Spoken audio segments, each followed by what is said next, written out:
thumbs up. Okay, great. 1 second.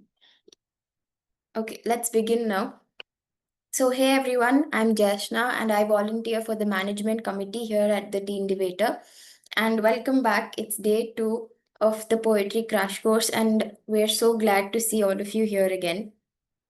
So, yesterday we laid down the foundation of what poetry is, what makes something poetic, and how it can express emotion in so many different ways. So today we're diving into something super fun, and honestly it's a bit musical as well. So we're going to be exploring sound, rhythm and form in poetry. So you'll start to see essentially how poetry isn't something that we just read, right? It's something we hear and feel. The way a poem flows when the pause happens, how the words just bounce off each other, that's what gives life and movement. So we're also going to talk a bit about the structure, about the different rhyme schemes that we did discuss yesterday very vaguely. We'll be going deep into the different rhyme schemes as well.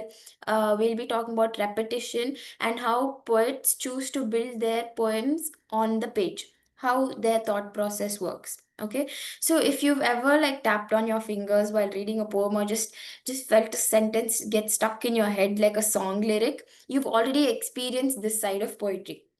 You just didn't know it yet. So let's start. We'll begin with the first thing, and that is why why does sounds matter in poetry?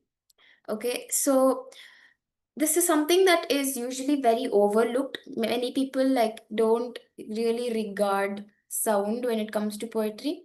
So see, I'll tell you, we usually read poems very silently, whether it's on a book, on a screen, or in a classroom, wherever. We read it very silently, but that's only one part of the experience. Poetry isn't just something that we read, it's something we're meant to listen to and even feel in our own bodies. So it's not just about meaning, there is a slight connection to music as well. So the way the words sound, the rhythm, the rhymes, the pauses, the repetition, all of that shapes how a poem lands emotionally in your head. Just like music has a beat or a flow or a tempo, so does poetry. Okay, but in poetry it's slightly different, but we're going to be exploring the similar themes. Let's take an example, okay? Have you ever read a poem that just sounded so right? Like it just described your mental state at that position, or you just felt, oh my God, this is exactly what I needed. So basically, you could feel it moving like a song and stuck in your head, or it was a line that you keep repeating to yourself. That's the magic of sound and poetry. It's not always heard, but it is felt. So poets often use tools like rhyme, repetition, and rhythm to create that effect. These aren't just decorations, they actually build the atmosphere. They give the poem its flow, they help certain lines hit harder, and they make the whole thing easier to remember. And here's the cool part, sound can even affect the mood of the poem. So if you just think about it, a poem with soft flowing sounds might feel gentle, you might feel calming, like just reading it. But then short, sharp sounds that are conveyed through words, these short, sharp sounds can make a poem feel very angry. You might feel very intense when you're reading it. And a fast-paced rhythm might give energy or chaos, while slow rhythm might bring peace or sadness. So it's when we say poetry is musical, we don't mean that it has to be turned into a song. We mean it has its own internal music. It's basically shapes the way a poem is experienced by you, the reader. And you don't need to be a performer, you don't need to be a professional poet or performer to feel that. You can, the moment you become aware of the sound of your words, You start writing things differently. You start choosing words not just because of their literal meaning, but because how they feel when you say them. So today we're going to start noticing sound, how it builds rhythm, how it creates your mood, and how it brings poetry to life. So by the end of this session, hopefully you'll start hearing your own writing in a whole new way. Moving on. So we'll get into two super important elements of poetry, and that is rhyme and rhythm. So let's start quickly with rhyme. I think most of us already know what rhyme is. Rhyme is when the ends of the word sound the same, like star and car, fly and sky. So poems that rhyme are usually easier to remember and can kind of sound like a song. So you can see the example here. The moon is high, the stars aglow, a breeze that whispers, soft and low. So here, aglow and low are rhyming words, and that rhyme actually connects the lines and gives them a little musical vibe. It's nice and smooth. But now let's talk about the real game changer, that is the rhythm. Okay, so what is rhythm? Rhythm is basically the beat of your poem. You can understand it simply. It's just the beat of your poem. It's not about music exactly, but it's similar. Rhythm is how your poem moves when it is read out loud. It's the natural pattern that forms when you speak the words, like a heartbeat or like footsteps or waves. You can feel the words playing in your head basically.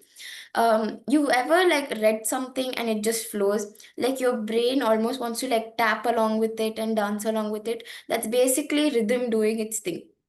So here's what creates rhythm in poetry. Okay, the number of syllables in each line. Syllables are basically sound parts. Okay, for those of you who don't know, syllables are basically sound parts. So if you take the word happy, there are two syllables. There's hap and there's p. So there are two syllables in that word. So that creates rhythm. Then the length of the lines create rhythm. The pauses between ideas and lines create rhythm. And even the types of words you use, like short, punchy ones feel different than longer and dreamier ones. So let's take this line again. I wandered lonely as a cloud. Now read this slowly in your head. I wandered lonely as a cloud, or even out loud, up to you. Can you feel how smooth and calm it is? It kind of floats. The rhythm matches the idea of the statement. Someone wandering gently like a cloud. So the way the line sounds actually adds to the feeling of the poem. Now imagine these words, okay? Boom, breath, crash, run, stop. So when I'm saying these words, there's a completely different vibe from this statement given here. These are short, quick words, what I mentioned, but it feels intense. You may even feel anxious, and that's because of rhythm. It builds mood without saying the mood exactly. So, why does rhythm even matter? It basically helps your poem feel more alive. It gives your words energy or peace or sadness. It's depending on how you use it and how you see it, your perspective. It keeps your reader engaged, and when you read it out loud it sounds amazing. Okay, and guess what, it's not like you need to follow any strict rule for rhythm. In fact, some of the best poems break the rhythm to show a shift in emotion. So a steady flow might suddenly snap, and that moment it hits hard. So if your poem doesn't rhyme, it still has rhyme. Always. Okay. Even in free verse, what we spoke about yesterday, free verse, there's no rhyme. Your voice creates the pattern there. So we'll go on to the next slide. Um, Now, tools for poetic flow. So now we just talked about rhythm, the way a poem moves, beats, everything. Now let's look at the actual tools poets use to control that flow. Think of these as the techniques that shape how the poem sounds, feels, and lands emotionally. Okay, it's like directing traffic. You get to decide when to speed up, when to slow down, and when to make someone stop and listen and feel aligned. So let's go through each one. Firstly, we have repetition. This one's super simple. Repetition is when a poet repeats certain words or lines to create emphasis. Emphasis is basically them making you focus on one particular word. Sometimes hearing something twice or even three times makes it stick more. It can build rhythm, okay? It can build the emotion also in the poem. So think of how songs repeat the chorus. It's catchy, right? Same thing in poetry. Here's an example. Um, I'll just give you alone in the room, alone in my thoughts, alone, but never truly alone. So, how many times I've repeated alone in the sentence? Each time I say alone, the more you read it, the more harder it hits. So, you know you have to concentrate on the word alone. Okay, then we have pauses. So these are just natural breaks in a line. Basically, they are usually caused by punctuation marks like commas, dashes, or even in the way we just speak. Pauses gives your reader a space to breathe, a time to reflect. They also change the pace and they make the reader slow down for a moment. Okay, if you feel your poem needs one break, you can put a comma and end it there, and that pause will make your reader slow down and reflect. Okay, so I'll give you an example for that as well. She stopped, hyphen, just for a second, hyphen, and everything changed. So when I'm saying hyphen, I'm basically saying there's a pause there. So when you read it, you're reading it as she stopped just for a second and everything changed. So when I'm doing that, you see how the scene is shifted altogether. So that's what we mean by pauses. Then we have line breaks. So line breaks are also super important. They decide where one line ends and the next one begins.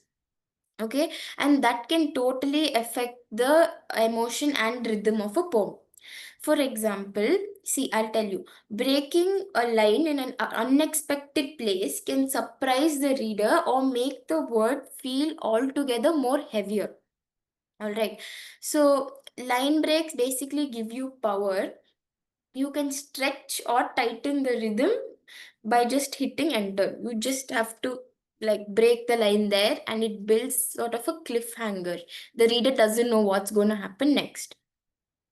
Lastly, we have stanzas. So stanzas are basically the paragraphs of a poem of a poem. So in poetry, we don't say paragraphs; we say stanzas. They're often groups of lines, often three to six, but there are no strict rules. Again, free verse, you can have how many ever lines you want. So each stanza usually focuses on one idea or one image, and moving on to a new stanza can shift your signal in thought, in tone, or your scene, your narrator speaking. It can change. It's also a good way to give structure to your poem, kind of like verses in a song. It keeps things organized and helps guide your reader through the journey. All right. So if you want me to sum it up, repetition grabs attention, pauses add breath and tension, line breaks shape emotion and flow, and stanzas they organize your thoughts and create a good pace, a good structure for your poems to be seen to the reader. See, you don't have to use all this in every poem, but once you know them, you can start using them on purpose to make your writing feel more powerful to whoever is reading your poem. Okay, next. So now we'll talk about rhyme schemes. This is something we vaguely touched upon yesterday as well. So now that we've seen how rhyme gives a poem its musical quality, here's something cool. There are different patterns of rhyme, and these patterns are called rhyme schemes. Okay, you can think of them as like secret codes that tell us which lines rhyme with which. That's basically the definition I can give you. So let's go over the most common ones. I'll read it out and you can understand them. The first one is AABB. This one is actually called a couplet rhyme. Okay, it's super straightforward. The first two lines rhyme and the next two lines rhyme with each other. So if you see in this, the sun is bright, it gives me light. And then if I have to add two more lines, I'd say the sky is blue and so are you. So when I'm saying this, you see the first two lines A and the last two lines B are rhyming. So that's how what lines 1 and 2 are going together, 3 and 4 forming another pair, and that is the AABB rhyme scheme. Then we have the ABAB rhyme scheme. So here the rhyme basically alternates. Okay, so the first and third lines don't rhyme, but the second and fourth lines do. So the breeze is cool. The breeze is cool. It dances through the trees. I sit beside the quiet pool, listening to the leaves. So when I'm saying this, you see how the second and the fourth line rhyme. That is ABAB. So basically, you see here B and B rhyme, and A and A are supposed to rhyme. That's how ABAB rhyme scheme works. So here's another there's another ABAB example, and there it is the second and fourth lines again. So it's basically we're alternating them. um, it's basically to make your poem feel more clean and more balanced. Now we're doing AABBA. Now this one's a little different. It's the rhyme pattern used in limericks. You remember we spoke about this yesterday. Limericks are short, 5 line poems, usually silly, humorous, funny poems. The first, second, and the fifth lines rhyme with each other, and the third and fourth form a separate pair. I'll repeat. The first, second, and the fifth lines rhyme with each other here, basically. It's to just give a little humor. It's funny, it's a little ridiculous, and it's super fun to write. And that's the AABBA pattern. So your first, second, and fifth lines are supposed to rhyme. Okay, I will go to the next slide. So here's a little idea. Okay, we'll do an activity. Rhymes basically, one second. Yeah, we'll do a little activity. Rhyme schemes are basically like the backbone of a poem's sound structure. Okay, they help create rhythm. They kind of beautify the whole poem and they make you remember it more easier. So you don't have to use a rhyme scheme, but if you do, knowing how they work basically gives you a cool toolbox for you to play with and experiment with when you start writing.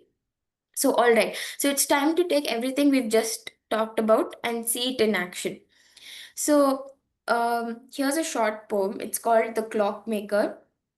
I'll read it aloud once, and I just want you guys to listen, not for the meaning right away, but for how it sounds. Notice the flow, the rhyme, and the rhythm, and how the lines feel when they are said aloud. I'll read it out now. Tick by tick, he mends the day, hands of brass in slow ballet. Gears aligned with perfect grace, time itself held in its place. That's pretty neat, right? So now let's look at a few things together and you can drop your thoughts in the chat. I'm open for them as well. So first we'll see the rhyme scheme. Did you notice the rhyme scheme pattern here? It's AABB. All right. Um, Day rhymes with ballet, grace rhymes with place, and these lines come in pairs. The first two lines are rhyming, and the next two lines are rhyming. And this rhyming gives the poem a sense of calm balance, like time ticking smoothly. You can feel the calm through the words expressed. Okay, we'll see the rhythm. So now you read it again and you feel the beat. All right, it's steady, it's not too fast, it's not too slow, it's steady. So there's a peaceful, almost musical rhythm to it, kind of like a clock ticking, which is exactly what the poem is about. That rhyme reflects the subject perfectly. A clockmaker working slowly, carefully. The immediate message is passed on to you. Now, line breaks. Each line is short and clean. There's no extra clutter, and the line breaks come at natural stopping points like little pauses that mirror the ticking of the clock. And that's really smart writing, actually. So it's giving you a smooth read.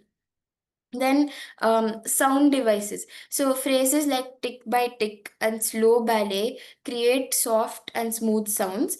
There's even a bit of alliteration like the hands of brass, grace, place, etc. These sounds help create a gentle flow and support the overall mood of the poem. So, coming to mood, how does this poem make you feel? It's peaceful, okay? So, it's almost magical. You can imagine or you can picture this old man quiet in his workshop, carefully fixing time like it's an art form. That's something really poetic that is delivered to you. Okay, now I will be sending a link in the chat and it's time for your day two's assignment. Okay, so today's challenge is simple but super fun. You can write a short poem, it can be just one stanza, it's fine. Using any rhyme scheme of your choice. You can go with AABB, you can go with ABAB, you can go with AABBA. Is there anything else? No. Or even something that totally unique that you can make up. It doesn't have to be long. Like I said, it can be 4 lines, it can be 8 lines, up to you. What matters is that you choose a rhyme scheme and you stick to it, even if your topic is totally random. This is all about practicing control and flow while keeping your creativity wide open. I will be uploading this form link. One second. Let me just get the form. You guys have, I will give you time. Of course, you're getting time. Please, like, you can try at least to write something and and just send it. It's not, it's gonna come to us. So you can feel free to do it. Did everybody get the link? Thumbs up. Okay. Okay, great. Um, don't overthink it. All right. Just be playful with sound, experiment with it, and most of all, just enjoy the writing. We can't wait to see what you guys create. It's 6:30 now. I'll give you time till 6:40. That's 10 minutes. You guys can quickly write up something and upload it onto the form.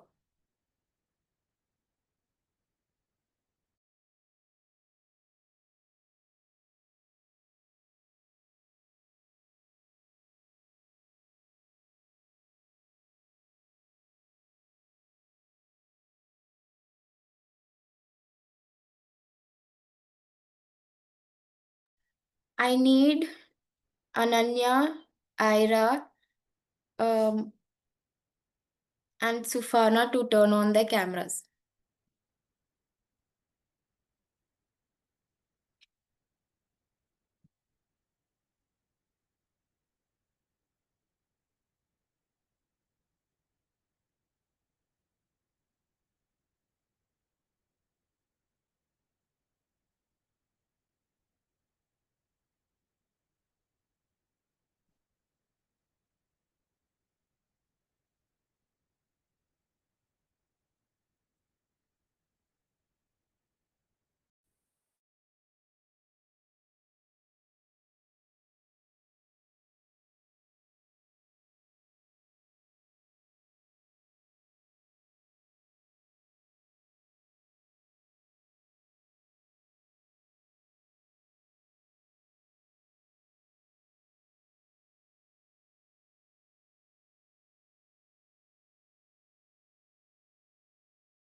Okay, guys, have everyone finished submitting?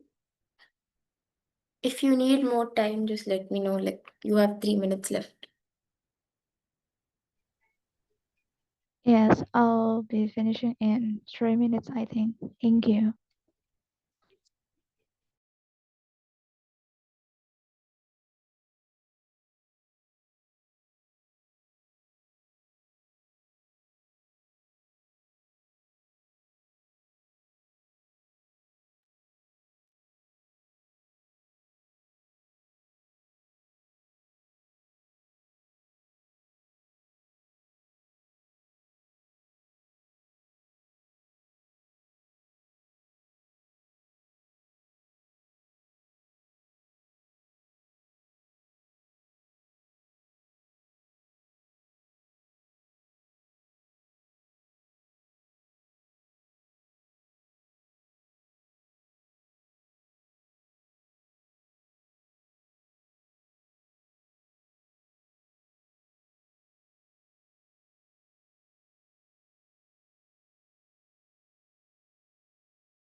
Okay, guys, time's up.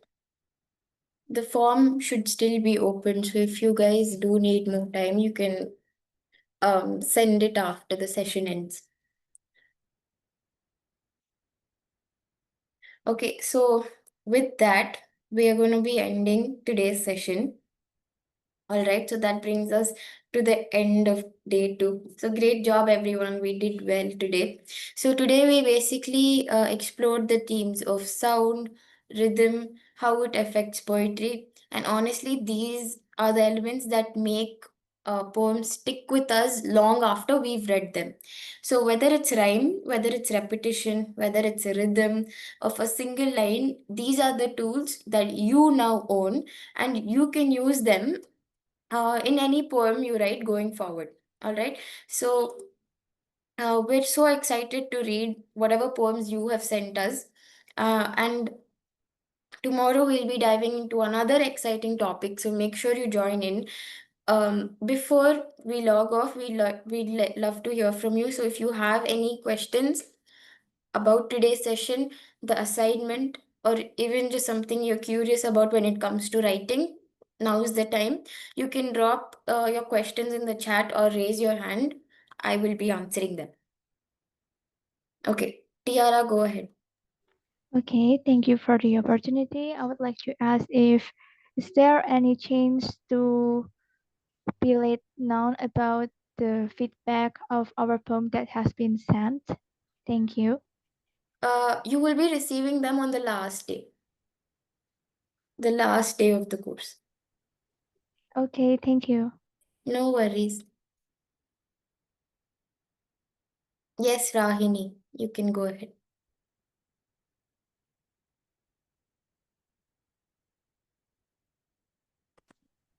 Good evening. Can you please explain me syllable again?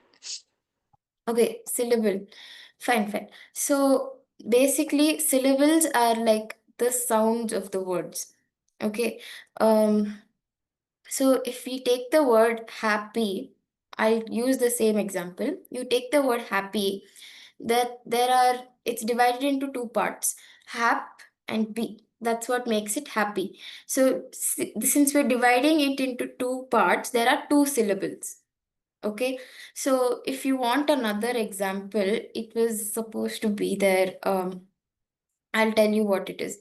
So if you want like another example, you can take like any word. Okay, if you take my name, Jash, now you can take my name. There's J, just J, sh, na. So there are three syllables in my name, like that. So it's basically you breaking your name, or not your name, a word into parts, and the number of sounds it produces are called syllables. I hope that answered your question. Thank you so much. No worries.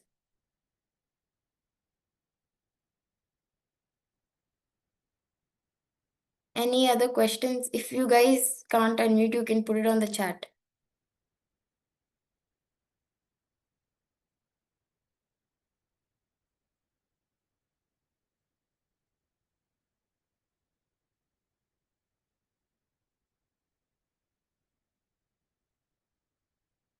Okay, so I don't think there are any more questions.